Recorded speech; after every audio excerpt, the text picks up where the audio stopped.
Hey guys, welcome back to my channel. If you're new here, my name's Kate, I'm a health coach and I post videos on a high-fat, nutrient-dense way of eating. If you like this video, give it a thumbs up, feel free to share, and make sure to subscribe. Alright, so I had this video planned and I hadn't got around to filming it yet. And then I was getting ready for bed this evening and putting some of the things I'm going to talk about in this video into action, and I was like, why don't I just film it now? So here we are. This is me getting ready to sleep. So I am a bit of a sleep snob.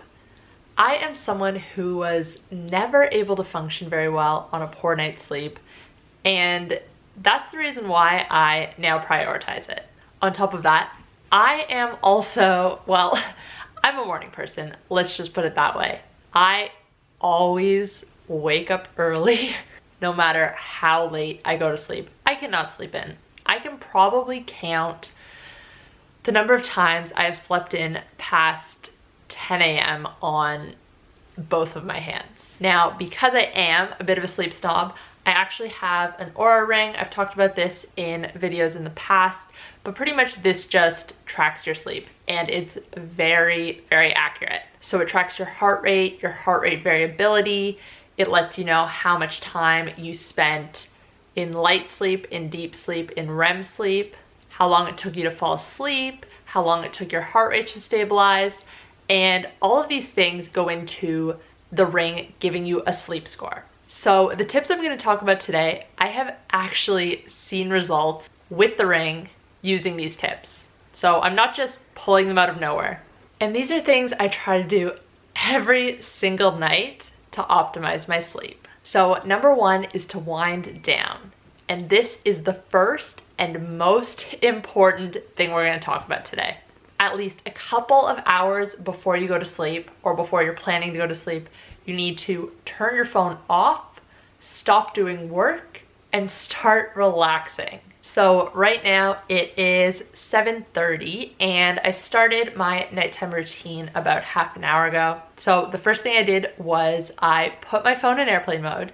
The next thing I did was have a shower, hence the towel on my head. I usually don't shower in the evenings, I'll just say that right now, but just felt like it today. After that, I actually put on a face mask, and now I have, what is it? I'm trying to think of the word for it. Oh, a serum. So I have this, I think it's like a rose serum. I'll show it on the screen, but yep, I just put that on my face. What you do specifically isn't what matters. All that matters is that you're doing something that's relaxing. So read a book, watch a movie, do some yoga, meditate, really just anything. I guess you could even like do a puzzle or a coloring book. All of these things are gonna help you calm down from the day and relax. I know sometimes this is a lot easier said than done. It's really, really, really hard for me to turn my phone off at 7 p.m., which is the time I aim for every night. But honestly, I find this makes such a difference. Okay, tip number 2 is no blue light after the sun sets. So you might have noticed my very nice glasses that I have on. These are actually blue light blocking glasses, and I put these on every evening after the sunset. So blue light is a range of visible light. It comes from the sun, but it also comes from man-made sources such as our phones and other devices. Blue light suppresses melatonin, a hormone that regulates our sleep. So this is a good thing and a bad thing. During the day when the sun's up, obviously you want melatonin to be suppressed, you want to be awake, you want to have energy. But after the sun sets and you're trying to unwind, you're trying to get ready to go to sleep soon, blue light is a bad thing. So there are 2 solutions to avoiding blue light really. You can either just turn your devices off, turn off most of your lights, or you can get a pair of blue light blocking glasses. Tip number 3 is to sleep in a dark room. This will ensure that you are able to go through all the proper sleep cycles. I find that when I wake up several times throughout the night, even if the total amount of sleep I got is a good number, I am always low on REM.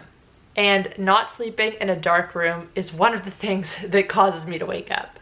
So one of the options that's pretty popular is to get blackout blinds, but I'm honestly not big on this. A little bit of light and sunlight, especially in the morning, is gonna help you wake up. And if you're sleeping in a pitch black room, you're never gonna get that.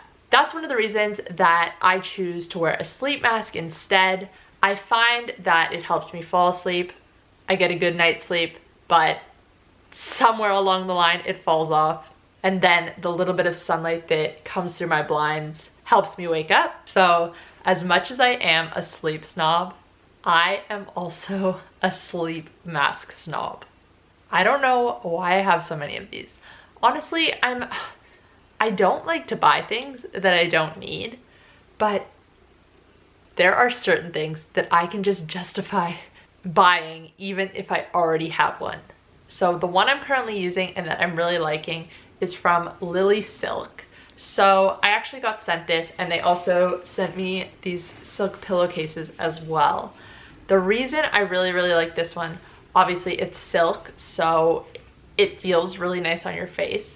So I have one that's a bit smaller, and I find that, I don't know, I guess just the bridge of my nose, I can kind of see some light through the bottom. So this one's really nice. Not very expensive either. And yeah, it's really light, which is nice in the summer. I have one more. You guys are gonna laugh. This one's so funny.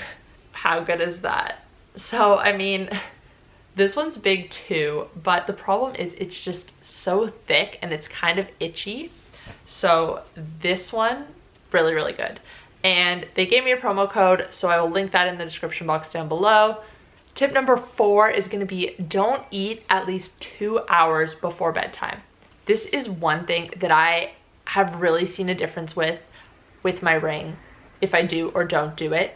If I eat within that 2-hour window before I go to sleep, it takes a while for my heart rate to stabilize. Ideally, you want your heart rate to lower very quickly when you go to sleep. This is gonna mean that your body is recovering. If it takes a while for it to get down to your resting heart rate, yeah, that's not a good thing. Our bodies have to digest through the food before they can start recovering and doing what needs to be done. If you can have your last meal at least 2 hours before bed, I promise you will sleep better. And my last tip is to go to bed at the same time every night. Getting into a good cycle will help ensure that you get the right amount of sleep every night, plus the correct amount in each sleep cycle. So those are my 5 tips on how to get a better night's sleep. I hope you enjoyed this video. Let me know in the comment section down below if you have any other tips, and I will see you next time. Bye guys.